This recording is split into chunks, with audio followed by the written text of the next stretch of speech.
Chapter 9 environmental management. तो चलिए शुरू करते हैं।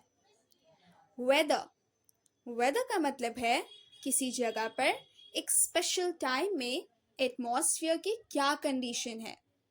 अगर मैं आपसे अभी पूछूं कि बाहर का मौसम कैसा है, आप बोलोगे बाहर धूप है और थोड़ी गर्मी है, या बहुत तेज बारिश हो रही है। ये है weather. Weather minute to minute, hour to hour या डे बाय डे चेंज हो सकता है। सुबह धूप थी, दोपहर को बारिश हो गई और शाम को ठंडी हवा चलने लगी। ये सब वेदर है। वेदर को डिसाइड करने वाले फैक्टर्स हैं temperature, humidity, rainfall, wind and atmospheric pressure. In simple terms, weather वो है जो आपको आज मिलता है। Weather is what you get today. Climate. Climate थोड़ा लंबा कंसेप्ट है। ये एक या दो दिन की बात नहीं है, बल्कि बहुत लंबे समय तक उस जगह का एवरेज वेदर पैटर्न क्या रहा है।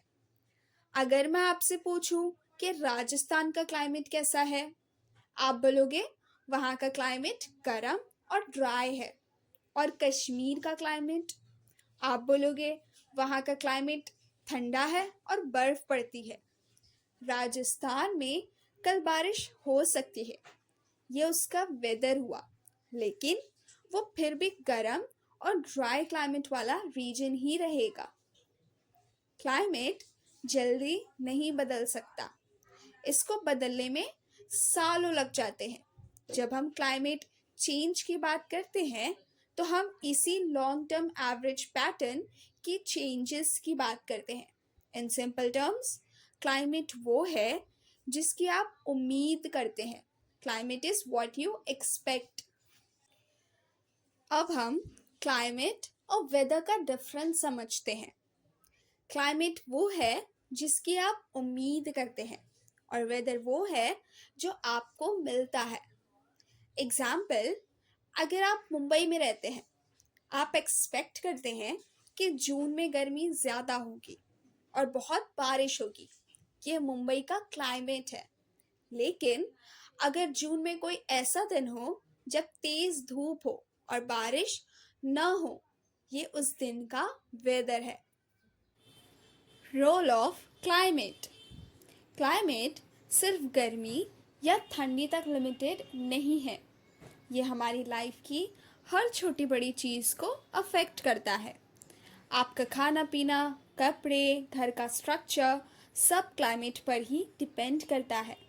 जिस रीजन का क्लाइमेट जैसा होता है, वहाँ की खेती वैसे ही होती है। फॉर एग्जाम्पल, अगर आप कोस्टल एरिया में रहते हैं तो आपके खाने में फिश और राइस ज़्यादा हो सकता है और वहाँ के लोग ज़्यादा फिशिंग और नारियल की खेती करेंगे। ठंडी क्लाइमेट वाले जगह पर हम वुलन कपड़े पहनते हैं। गर्म क्लाइमेट में हम कॉटन और हल्के कपड़े पहनते हैं। हैवी रेनफॉल वाली जगहों पर घरों की रूफ्स स्लोपिंग होती है, यानी ढलान वाली होती है, ताकि पानी जल्दी बह जाए। जब हम बहुत बड़ी चीज़ें बनाते हैं, जैसे एयरपोर्ट के रनवेज, सी पोर्ट्स, स्काई स्क्रैपर्स, इन सब में इंजीनियर्स क्लाइमेट फैक्टर्स को ध्यान में रखते हैं, जैसे हवा की स्पीड और डायरेक्शन, टेम्परेचर और एटमॉस्फेरिक प्रेशर। क्योंकि अगर हवा का डायरेक्शन गलत हुआ तो प्लेन को उतारने में मुश्किल होगी। Importance of climate. क्लाइमेट सिर्फ हमारी लाइफ पर नहीं, बल्कि पूरे लिविंग वर्ल्ड को भी डिसाइड करता है। आपको पता है, ज़मीन पर जो चट्टानें होती हैं, यानी रॉक्स, वो क्लाइमेट फैक्टर्स जैसे गर्मी, ठंडी और बारिश की वजह से टूट टूट कर मिट्टी बनाती हैं। इस मिट्टी में जो माइक्रोब्स होते हैं, वो भी क्लाइमेट पर डिपेंड करते हैं। ये माइक्रोब्स मिट्टी को फर्टाइल बनाने में हेल्प करते हैं। क्लाइमेट डिसाइड करता है कि समुद्र का पानी में नमक कितना होगा, यानी सलाइनिटी कितनी होगी। ओशियन करंट्स कैसे बनेंगी। वाटर साइकिल जिससे बारिश होती है, वो भी क्लाइमेट से चलता है। मीटियोरोलॉजी। मीटियोरोलॉजी वो साइंस है जो हवा के कंपोनेंट्स, नेचुरल साइकिल्स और अर्थ के मूवमेंट के बीच के रिश्तों को पढ़ती है, यानी इंटर रिलेशनशिप्स को पढ़ती है। इसमें हम storms, cloud, rainfall, thunder, lightning, इन सब के बारे में स्टडी करते हैं। जब हम इन सब चीज़ों को अच्छे से समझ लेते हैं तो हम आने वाले वेदर और क्लाइमेट के बारे में फोरकास्ट कर पाते हैं। ये वेदर फोरकास्ट बहुत से लोगों के लिए लाइफ सेविंग और काम के लिए ज़रूरी होते हैं। फार्मर्स, उन्हें पता चलता है कि कब खेती करनी है और कब पानी देना है। फिशरीज, उन्हें पता चलता है कि समुद्र में तूफान कब आ सकता है ताकि वो सेफ रह सकें। एविएशन सर्विसेज, पायलट्स को विंड की डायरेक्शन के बारे में जानकारी मिलती है ताकि फ्लाइट्स सेफ रहे।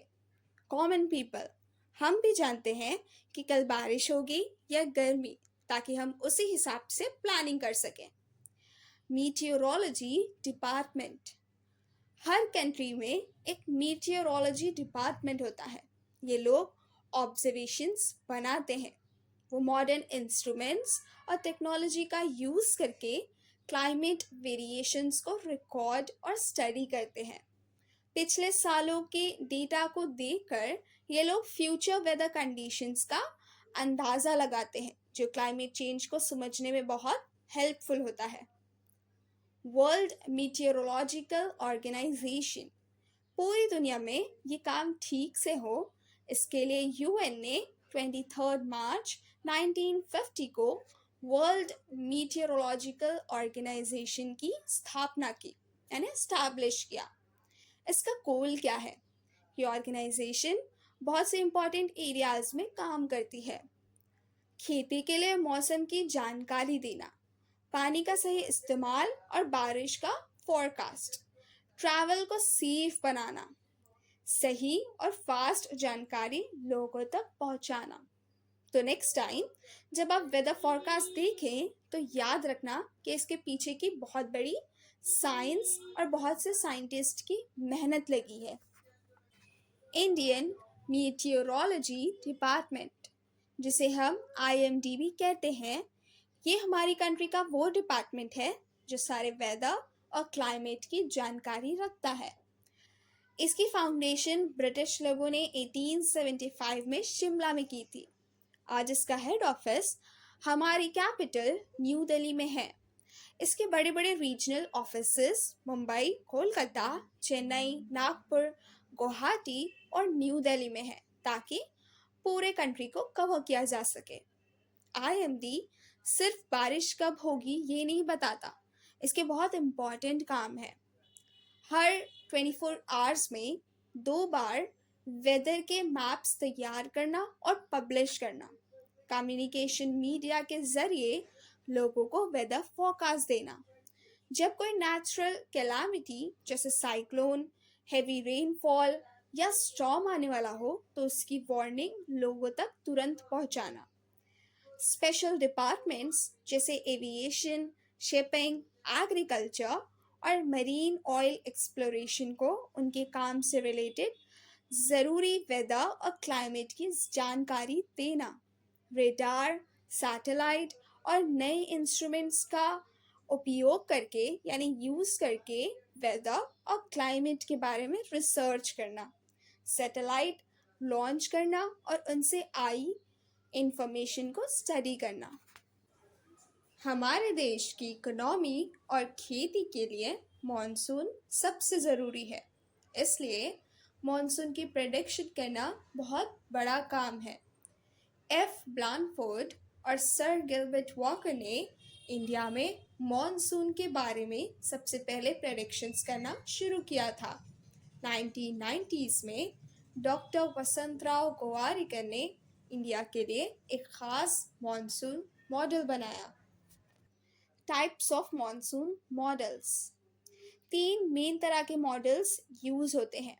नंबर 1, मैथमेटिकल मॉडल, ये बहुत सारे इक्वेशंस का यूज़ करता है। ये एटमॉस्फेयर के फिज़िक्स को समझकर फोरकास्ट देता है। Number 2, holistic model. ये मॉडल पूरे देश और दुनिया के अलग अलग फैक्टर्स जैसे टेम्परेचर, स्नो, हवा का प्रेशर को एक साथ देखकर प्रेडिक्शन करता है। Statistical model. ये मॉडल पिछले सालों के डेटा और उनके पैटर्न्स को देखकर आगे की प्रेडिक्शंस करता है। Solid waste. जब कोई सॉलिड चीज़ हमें अब नहीं चाहिए होती है और हम उसे फेंक देते हैं, वो सॉलिड वेस्ट बन जाती है। इसमें घर का कचरा यानी डोमेस्टिक वेस्ट, फैक्ट्रीज और इंडस्ट्रीज का कचरा इंडस्ट्रियल वेस्ट, हॉस्पिटल का कचरा बायोमेडिकल वेस्ट और ई वेस्ट यानी मोबाइल कंप्यूटर का कचरा सब शामिल है। Solid waste classifications. Number 1, biodegradable waste. ये वो कचरा है जो माइक्रोब्स की मदद से आसानी से गल जाता है या डिकम्पोज्ड हो जाता है। ये एक तरह से ऑर्गेनिक होता है। फॉर एग्जाम्पल, आपके किचन का कचरा जैसे सब्जी या फल के छिलके, पड़ा हुआ खाना, मिट्टी, पत्तियां और डंग, इसे हम वेट सॉलिड वेस्ट या गीला कचरा भी कहते हैं। अगर इसे अच्छे से गलाया जाए तो इससे कंपोस्ट और अच्छा फ्यूल बन सकता है। Number 2, non biodegradable waste. ये वो कचरा है जो आसानी से नहीं गलता, इसको ख़त्म होने में बहुत समय लगता है। For example, plastic, metal, glass और इसी तरह के दूसरे मटेरियल्स। इसे हम ड्राई सॉलिड वेस्ट या सूखा कचरा भी कहते हैं। Improper waste management.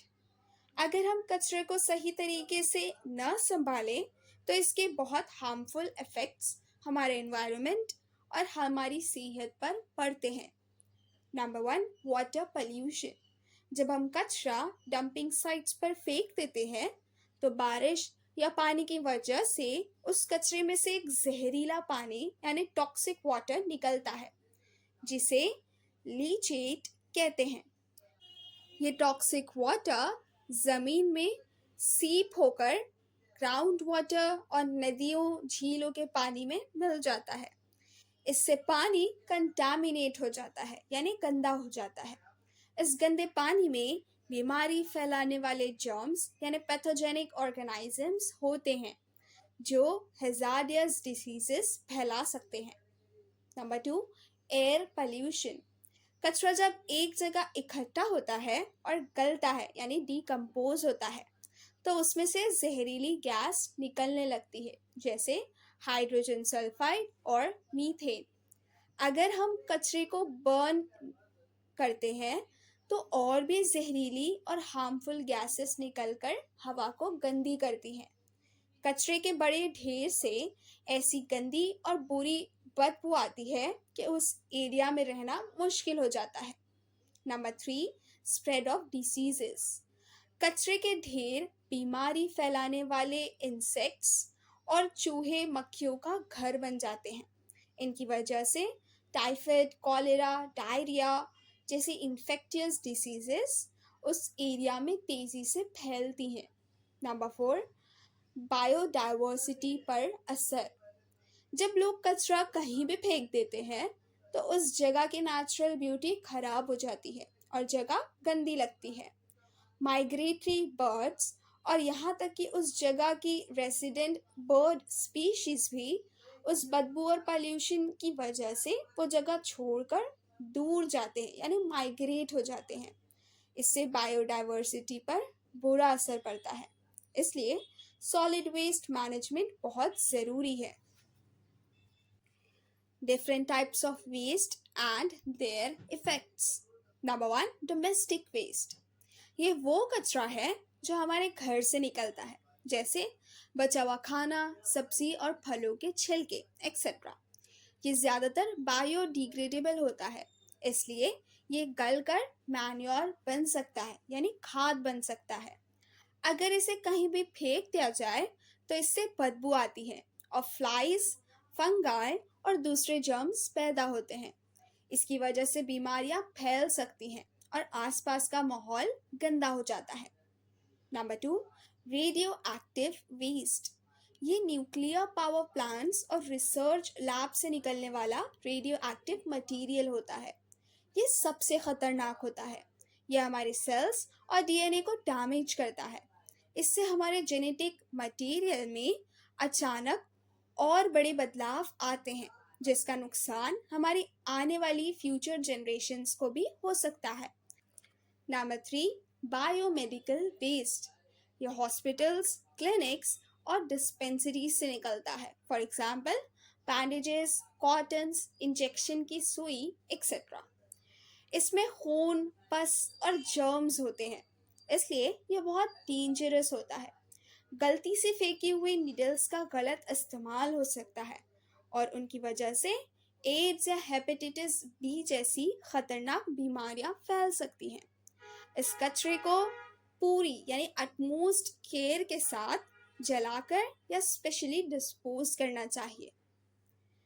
Industrial waste. ये फैक्ट्रीज और इंडस्ट्री से निकलता है, जैसे केमिकल्स, पिगमेंट्स, ऐश एक्सेट्रा। ये टॉक्सिक और हैजार्डियस होता है और आसपास के एनवायरनमेंट में जमा हो जाता है।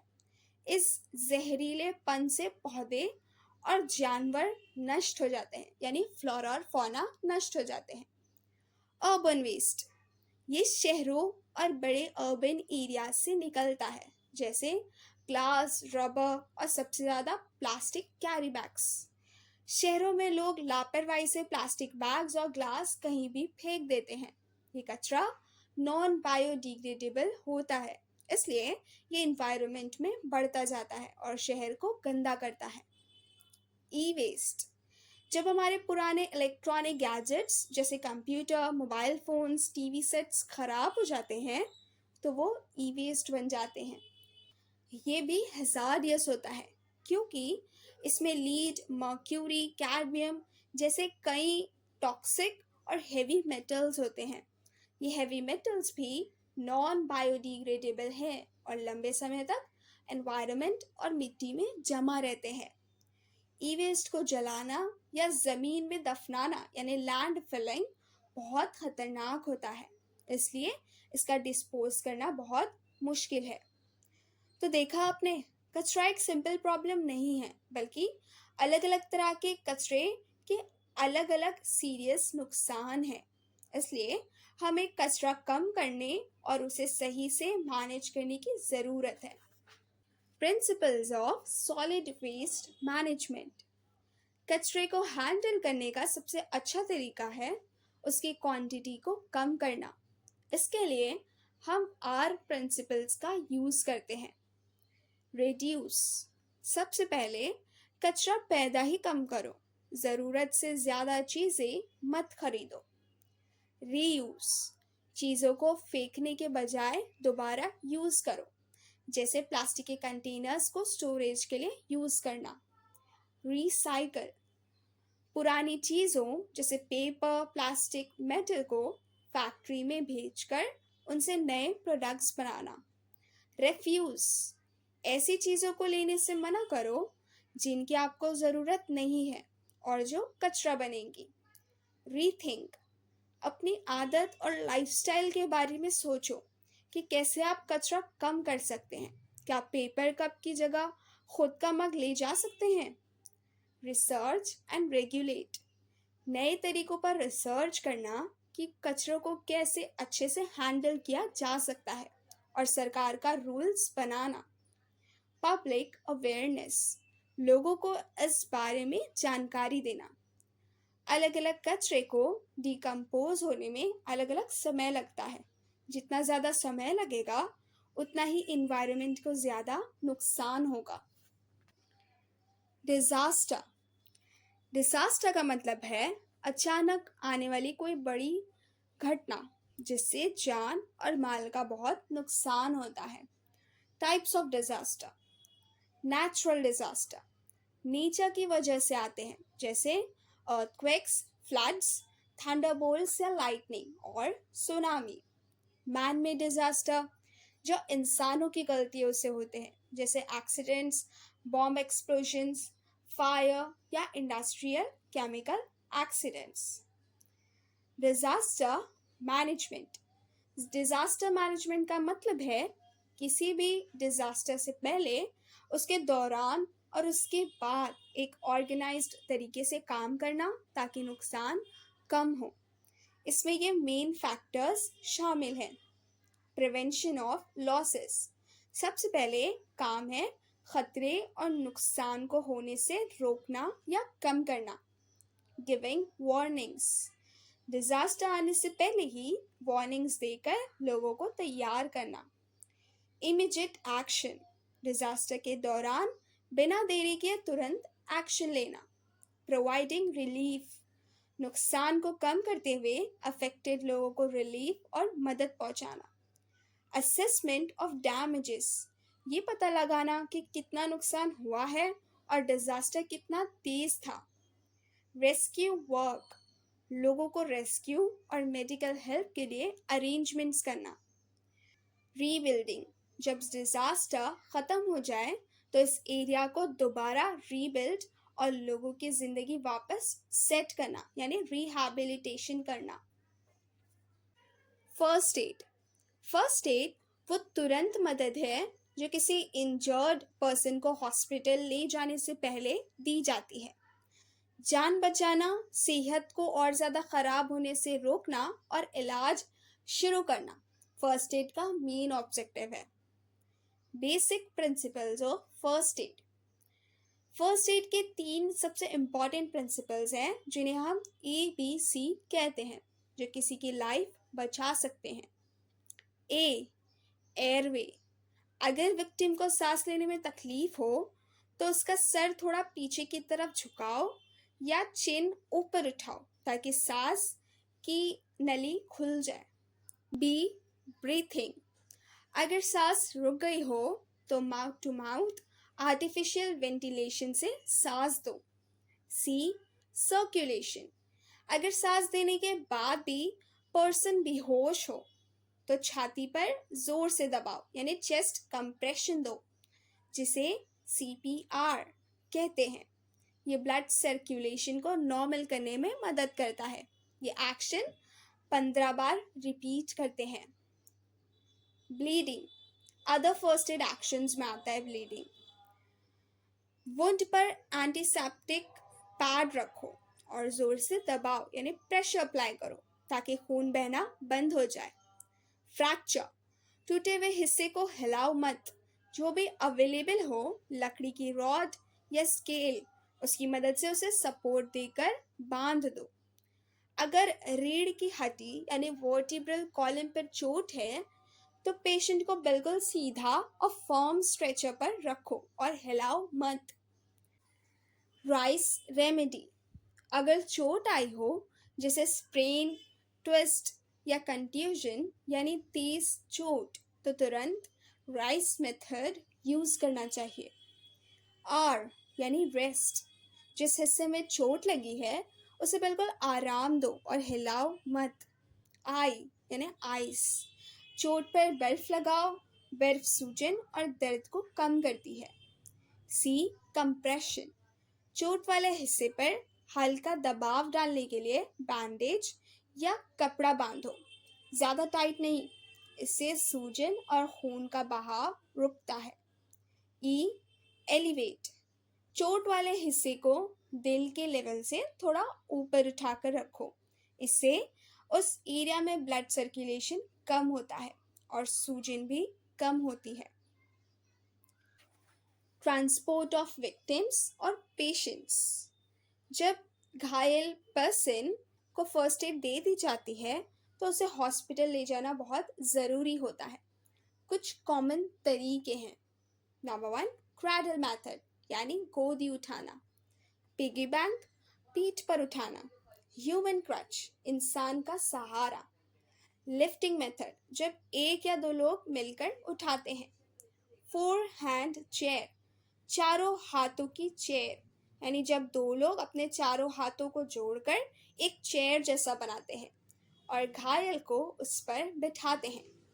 2 हैंड चेयर, जब दो लोग अपने दो हाथों को जोड़कर चेयर बनाते हैं ज़्यादा सपोर्ट के लिए।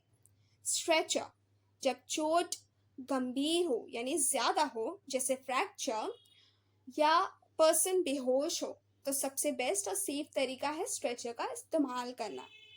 सो students, to conclude the chapter, हमने आज वेदर और क्लाइमेट के बीच का डिफरेंस देखा, role of climate and importance of climate भी देखा, मीटियोरोलॉजी डिपार्टमेंट के बारे में पढ़ा, सॉलिड वेस्ट और उसके टाइप्स देखे, डिजास्टर मैनेजमेंट देखा और फर्स्ट एड करना भी सीखा।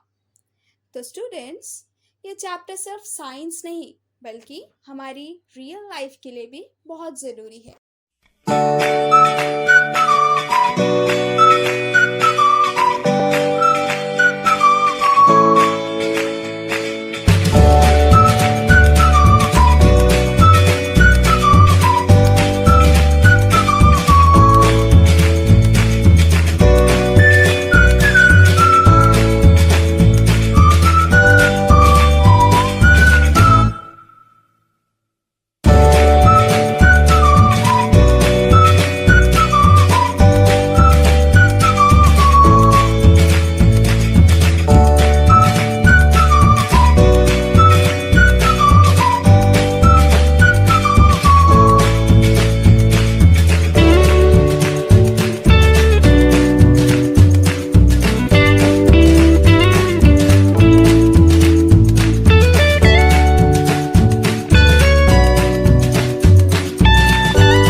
वीडियो को लाइक, शेयर और चैनल को सब्सक्राइब करना मत भूलना।